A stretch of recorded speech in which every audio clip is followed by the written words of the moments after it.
મિત્રો આપ જોઈ રહ્યા છો વડોદરા 24 અવર્સ ન્યૂઝ। હવે જોઈએ અગત્યના સમાચાર। વડોદરા શહેર દિવાળીપુરા ન્યાય મંદિર કોર્ટ ખાતે નેશનલ લોક અદાલતનું આયોજન કરવામાં આવ્યું હતું। વડોદરાની દિવાળીપુરા ન્યાય મંદિર કોર્ટ ખાતે વર્ષની અંતિમ રાષ્ટ્રીય લોક અદાલતનું આયોજન કરવામાં આવ્યું હતું।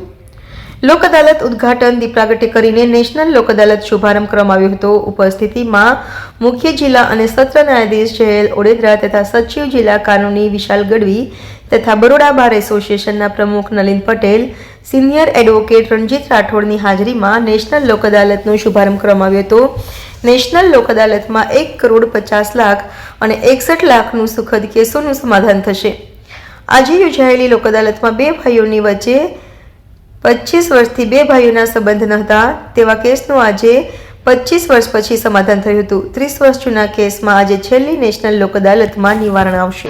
આજે 14 ડિસેમ્બરના રોજ આજે લોક અદાલતનું આયોજન કરવામાં આવેલું છે।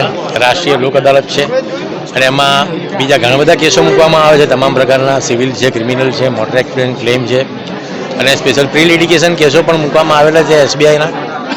આ લોક અદાલતમાં એક ખૂબ જ બહુ જૂનો કેસ કે જે 25 વર્ષથી એનું નિરાકરણ આવતું નહોતું એવા કેસમાં પણ લગભગ 61 લાખની આજુબાજુમાં એવોર્ડ થયો અને એમાં સુખદ સમાધાન થયું। આવા તો ઘણા કેસો છે। એક સિવિલ કેસમાં પણ બે ભાઈઓની લડાઈ હતી અને એમાં 25 વર્ષ ઉપરાંતના કેસોમાં પણ જ્યારે આવા સમાધાન થતા તો આવી લોક અદાલતો આવકાર્ય છે। કારણ કે તમામ પક્ષકારો જે આવતા હોય છે ઉમ્મીદ લઈને કે એમનો કેસ જલ્દી પતે, પરંતુ ઘણા કારણોસર એ કેસોમાં જલ્દી નિરાકરણ આવતું નથી અને આ લોક અદાલતના માધ્યમથી તમામને સંતોષ થાય એવી રીતે પોતાને મનને સંતોષ થાય એવા સુખદ સમાધાનો થઈ રહ્યા છે અને એ credit goes to our district જજ અને આ અમારી આખી જે લોક અદાલતને સફળ બનાવવા માટેની MS મોટર એક્સિડન્ટ ક્લેમના તમામ વકીલ મિત્રો છે, સિવિલ કેસોના છે, ક્રિમિનલ કેસોના તમામ વકીલોને આ લોક અદાલતની સફળતાનો અમે શ્રેય આપીએ છીએ અને આવી લોક અદાલતોમાં તમામનો સાથ સહકાર મળી રહે એ માટે ફરીથી હું સૌ વકીલ મિત્રોનો આભાર વ્યક્ત કરું છું।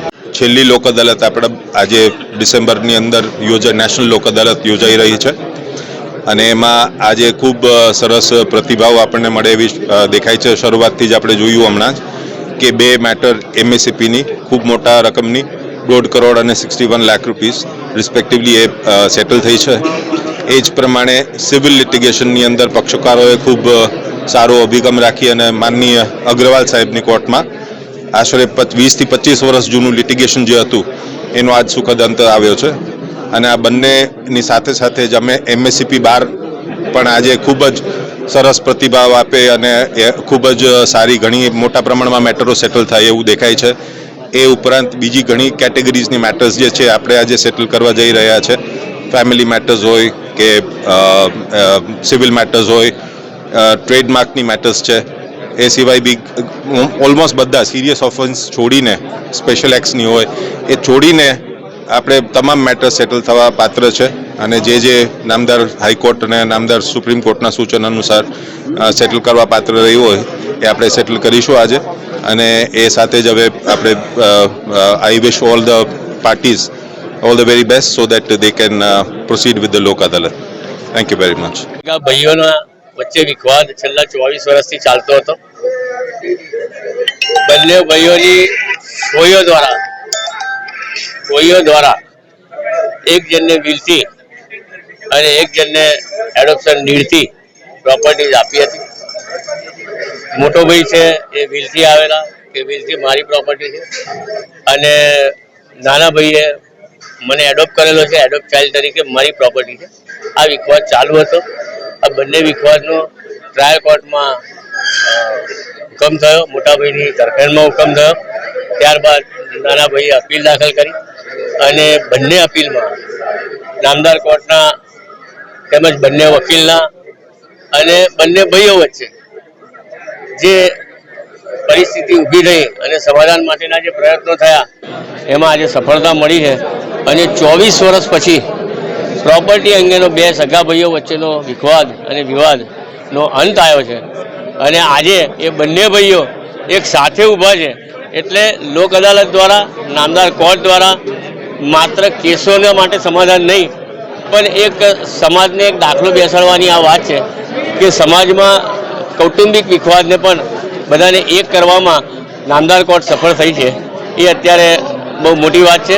બંને ભાઈઓ અહીંયા હાજર છે અને આજે બંને ભાઈઓ એક સાથે અહીંયા હાજર છે અને ઊભા છે આપણી સમક્ષ. સુખદ સમાધાન થયો તેમાં કેવી લાગણી થઈ? સુખદ સમાધાનમાં મેં કીધું એ પ્રમાણે કે આજે બંને ભાઈઓ 24 વર્ષથી એકબીજા સાથે બોલતા નહોતા, આવતા નહોતા, જતા નહોતા, બેસતા ઉઠતા નહોતા.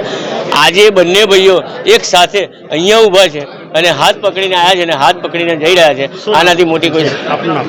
મારું નામ પ્રશાંત મરચાવાલા, એડવોકેટ છું, અને મિસ્ટર પટેલ પરેશભાઈ પટેલ એ સામે બીજા એડવોકેટ છે. અમે બંને એડવોકેટના સફળ પ્રયત્નથી અને નામદાર કોર્ટના અથાગ પ્રયત્ન દ્વારા આ સફળતા મળી છે. આજ રોજ 2024ની છેલ્લી નેશનલ લોક અદાલતનું આયોજન થઈ રહ્યું છે, જેમાં નેશનલ લીગલ સર્વિસીસ ઓથોરિટીના નેજા નીચે સ્ટેટ લીગલ સર્વિસ ઓથોરિટીના માર્ગદર્શનથી આપણે વડોદરા જિલ્લાની તમામ અદાલતોની અંદર નામદાર ચેરમેન શ્રી DLSA ઓરદેદરા સાહેબની અધ્યક્ષતામાં નેશનલ લોક અદાલત આજે આપણે ખુલ્લી મૂકી છે. અને આજ રોજ અમને જણાવતા હર્ષ થાય છે કે મોટર એક્સિડન્ટ ક્લેમ ટ્રિબ્યુનલની જે મેટર્સ હોય છે કે જેમાં ખરા અર્થની અંદર લોકોને ન્યાય મળ્યો કહેવાય કે સમાધાનથી એમને ત્વરિત નાણાં મળે, તો એવી લગભગ સુધી ઘણી બધી મેટર્સ છેલ્લા આખા વર્ષની અંદર કહી શકીશ હું કે આ વર્ષે આપણે સૌથી વધારે મેટર્સ સમાધાન થવા જઈ રહી છે.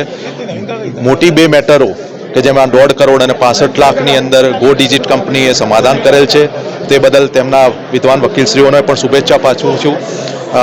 તદુપરાંત ઘણા જૂના દાવાઓ કે વર્ષોથી વિવાદિત દાવાઓ પણ નામદાર કોર્ટોની ઇન્ટરવેન્સથી અને છેલ્લા 1 મહિનાની જિલ્લા કાનૂની સેવા સત્તામંડળની જે મહેનત હતી કે અમે પ્રી લોક અદાલત સિટિંગ્સ કરીને લોકોને સમજાવવાનો પ્રયત્ન કર્યો છે. અને લોક અદાલત એ એક એવું માધ્યમ છે કે જ્યાં દરેક પક્ષનો વિજય છે, કોઈનો હાર નથી. એ નેમ સાથે અમે આજ લોક અદાલત આજે ખુલ્લી મૂકી છે અને છેલ્લા 1 મહિનાની મહેનતથી આજ રોજ અમને ભવ્ય સફળતા મળવા જઈ રહી છે. અને હું વાત કરું કે પેન્ડિંગ કેસીસ તો લગભગ 30,000 જેટલા પેન્ડિંગ કેસીસ તથા પ્રી લિટિગેશનના કેસીસ કે જે કેસો હજી સુધી કોર્ટમાં આવ્યા નથી, પરંતુ કોર્ટમાં આવતા અગાઉ પણ એ કેસોની અંદર અમે સમાધાનકારી વલણ અપનાવી અને એ પણ લગભગ 30,000 જેટલા કેસો આજે પરિપૂર્ણ થઈ રહ્યા છે. અને ખરા અર્થમાં લોકોનો વિજય અને લોકો માટેની આ લોક અદાલતમાં આપણે ભવ્ય સફળતા મેળવી રહ્યા છીએ.